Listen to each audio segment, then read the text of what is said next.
Funding for the Our Town podcast is provided in part by the Minnesota Arts and Cultural Heritage Fund and the citizens of Minnesota, and the members of KSMQ Public Television.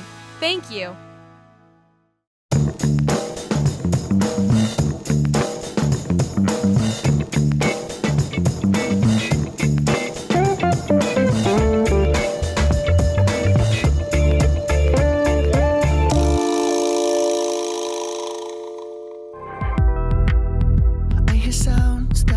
This is Danielle Teal with Our Town Podcast, a KSMQ Public Television show in a version of a podcast. I am your host, Danielle Teal, and we're glad to have you listening in today.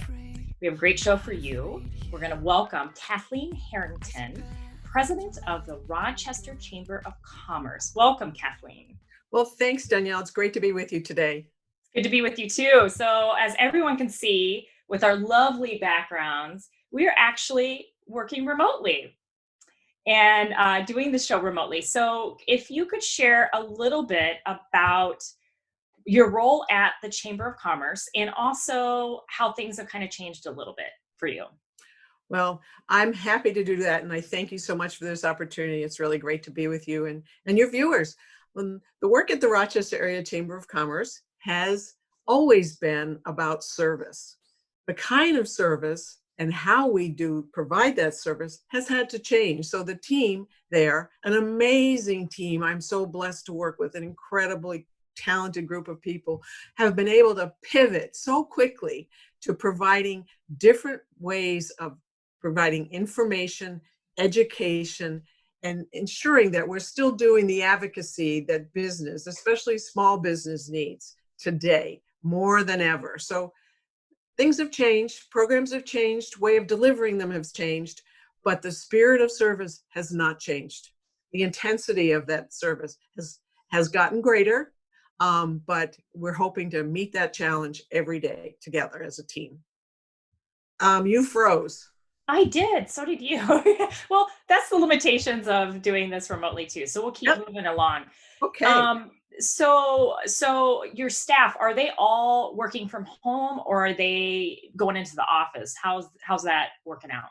Everybody's working remotely. Everyone is equipped now with good computers, ability to do it. I just got a second monitor, which was like Christmas for me. Oh, I bet. I've been so spoiled. I can't think without two monitors. So everybody is equipped, working from home. We have daily check-in calls, about an hour we spend on the phone with each other, talking about what we have to do that day, how we can help each other, and most importantly, how we can help our members. Has it been difficult for everybody to adjust? Because you all, I mean, I shouldn't say you all, but I know you're a people person, many of your staff are very extroverted. And has that changed for you all? Are you able to be able to do your job when you're used to seeing people in person?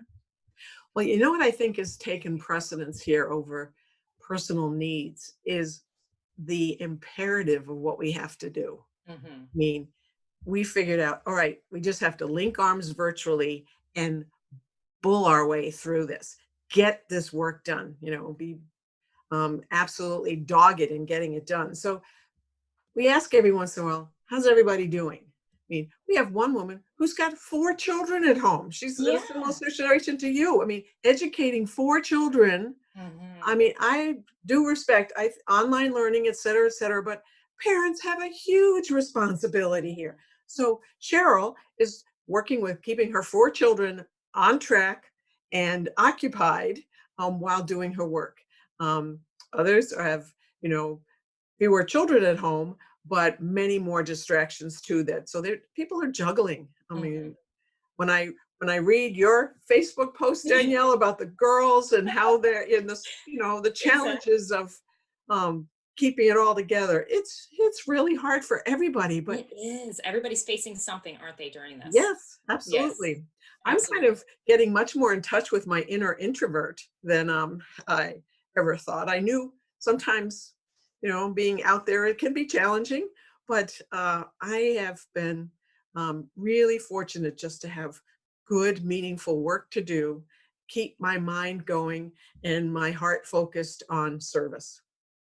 Yeah, I have a bit more time on my hands too, so I have been trying to get some things done around the house. So that's been really nice. How are your priorities for the chamber now? With COVID-19, have those priorities changed, or have they kind of evolved a little bit and still the focus? You still have those specific areas. What are those?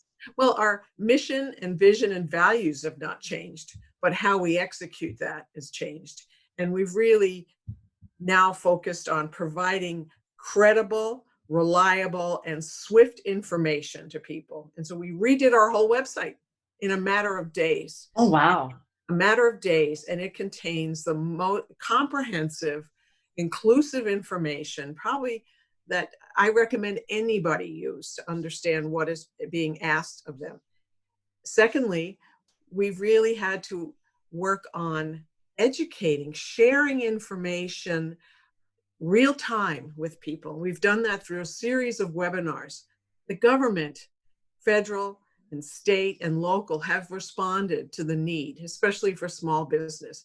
And so we've been working very hard with a great partner, Dunlop and Seeger, who has an incredible ability to read legislation as soon as it's signed by the president and analyze it, interpret it, and deliver the information to our members. So we're really committed to continuing to do that. And the fourth piece is advocacy. We've always done that at the Chamber. That's a big part of the Chamber work. Our number one priority of the Chamber before COVID and now is reducing the cost of doing business and helping business now stay solvent to keep their employees whole and attached.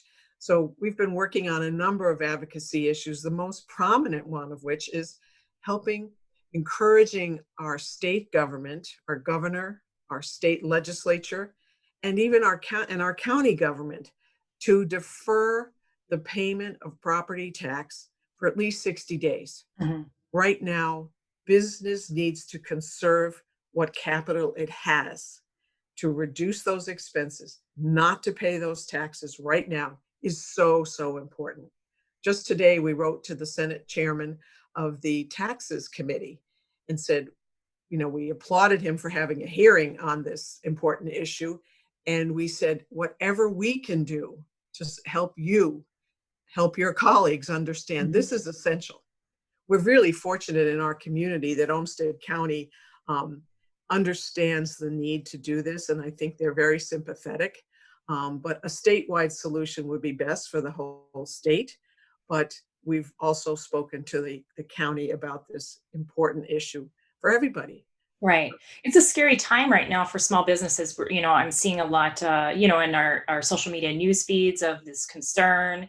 Has the property tax, has a decision been made on that yet? Or when can folks anticipate that? No, it's not been made. We keep hearing that the state level, a few weeks, but we need to know by at least next week. But Yeah. the county has been really forward thinking, and they've examined what does it mean to delay.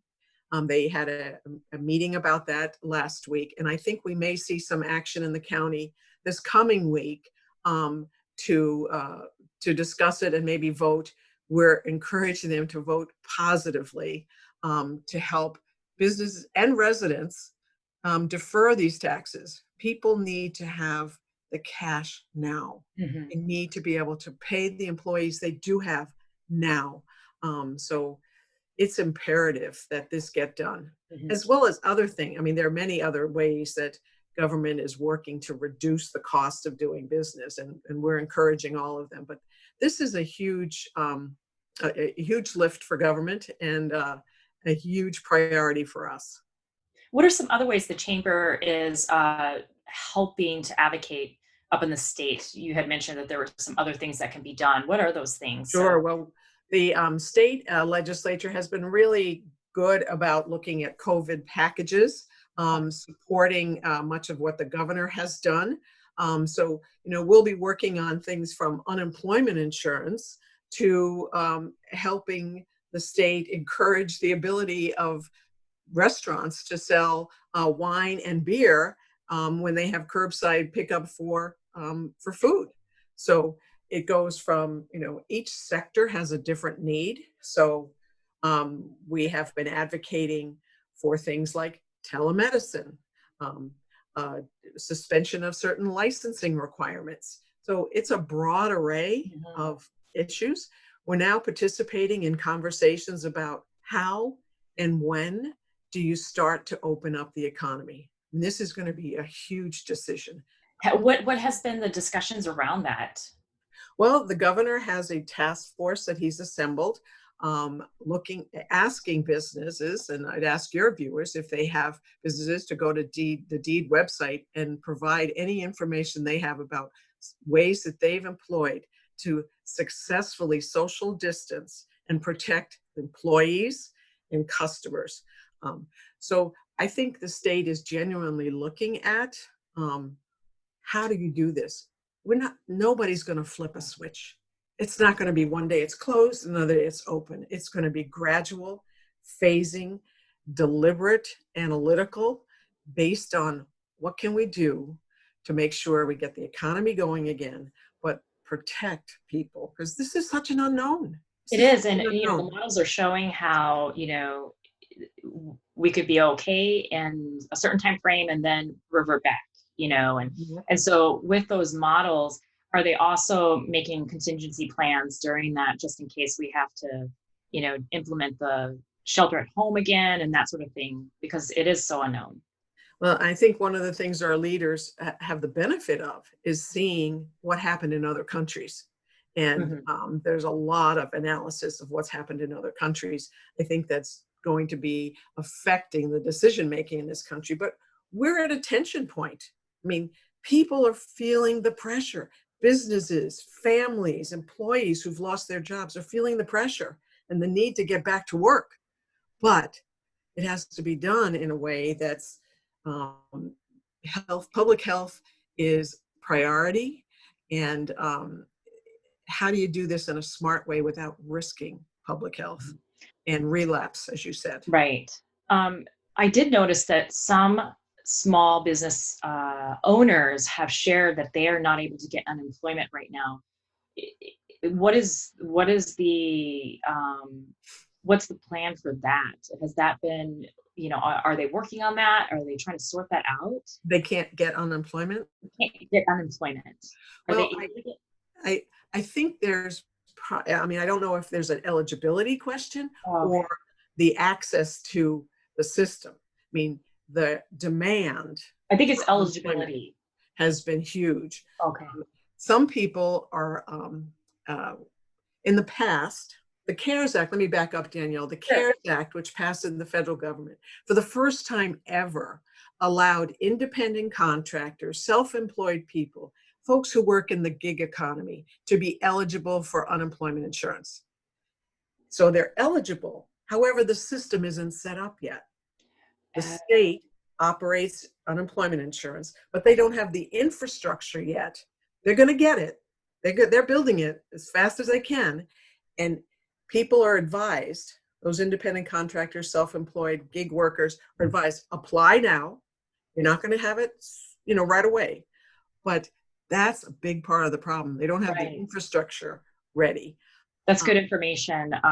There is a local Facebook Rochester small business group that was created, and those discussions are underway. So that's really good information. I appreciate you sharing that. It's really important for them to know, and you have to hold on. It's hard, but our state is really doing a good job of trying to build this whole new system in a matter of weeks. Government isn't known to act fast. It may act with compassion sometimes, and it may act, not thinking of all the facts, but this has been a rapid response. So let's talk about that a little bit, because I think that's a really good point. A lot of organizations are having to respond rapidly to different dynamics and logistical issues and barriers related to COVID-19 pandemic. What are some ways that the Chamber is doing or has seen businesses change their model to accommodate the community and provide services that are needed? Well, the Chamber's membership is business, for-profit and not-for-profit. And we've seen both sides, both sectors, innovate, and be incredibly creative in this time. I mean, for some people, it's deer in the headlights. I mean, it's terrifying to the point where it's crippling. For many, for most, it's like, what do we do to survive? Small business people are innovators and independent thinkers just by nature. So Yeah, they're accustomed to pivoting and doing something differently, right? absolutely, you have to respond to the market. You have to respond to what your customers are demanding. But here, this is unprecedented. This is unprecedented. So, I mean, you see, People's Co-op ahead of the curve, figuring out how to safely provide product.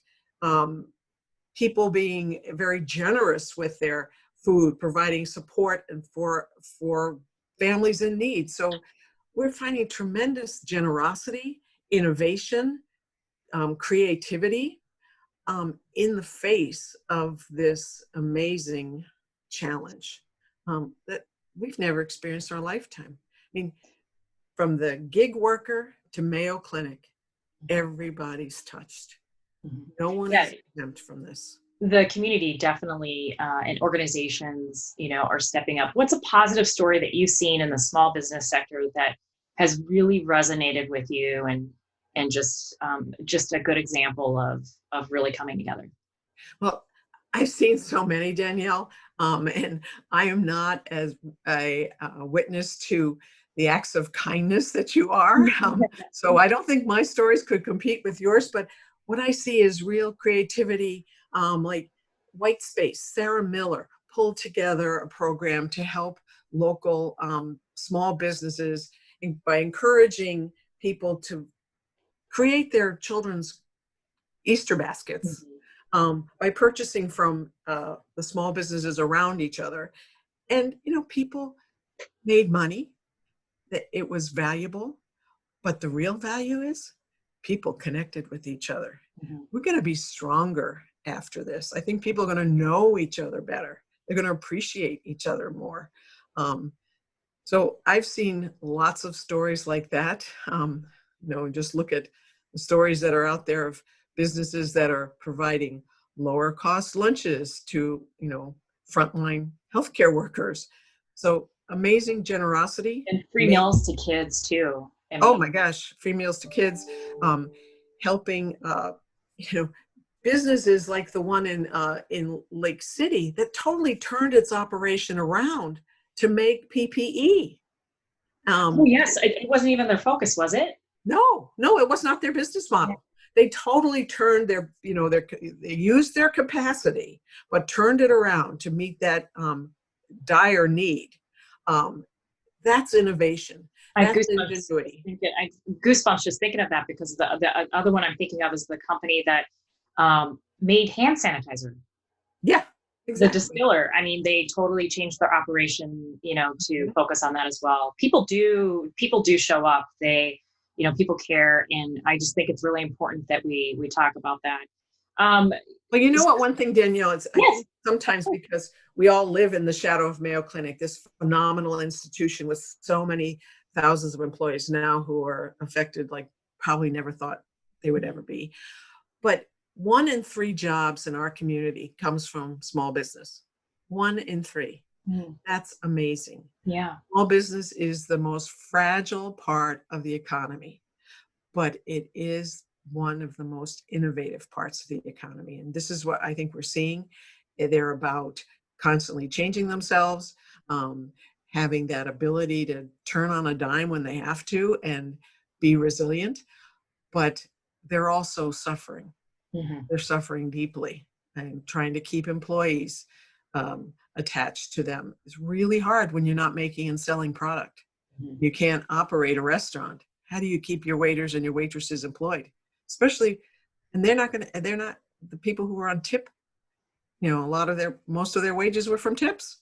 I mean, this is a challenging time, but people are pulling together. And I just hope everybody appreciates how important small business is to our community, the economic landscape, the number of jobs, the amount of philanthropic support that comes from small business, the challenges they're facing now, and the efforts they're making to help us all. I hope we all remember that Mhm. and shop local first Right. as often as we can, not just during this crisis, but Right. afterwards. That's a very good point. So, what are some things that you have seen or learned that changes an organizational model or a business model that moving forward you think people are going to consider applicable and fold that into their model ongoing? Well, I think society is going to be so different. Our cleanliness standards are going to be so different. Oh yeah, I wash my hands at least like 50 billion times Yeah. during the day. hmm How we serve in the service industry, how are we going to position a restaurant, for example? I mean, so I think so many things are going to have to change, and we have to start. I think people are starting to think about that now. As I said, we're not going to flip a switch and go back to normal. There's going to be a new normal, and it's going to require a lot of creative thinking and application of different standards of proximity to one another, of cleanliness, um, and keeping public spaces clean. I mean, I don't think we've really thought that much about it before. Do you think the From digital sphere is going to expand more? Do you think that there's going to be more focus on how do we digitalize small business models and endeavors and beyond that? Well, I think probably for a lot of business, they're saying, wow, we can do so much more remotely than we ever thought. And what is that going to mean to real estate, Mhm. to office buildings, to that part of the economy? So I think the workplace and how we work is going to change a lot based, with the use of technology. Um, but I still think there's going to be a need, especially for a lot of small business, especially for customer facing business, not to lose that. I mean, that's one of the values of small business. That's one of the great things about our community and the small retailers we have. You know each other. Mhm. You go in and you're a known customer. I can go to Counterpoint, for example, or hers.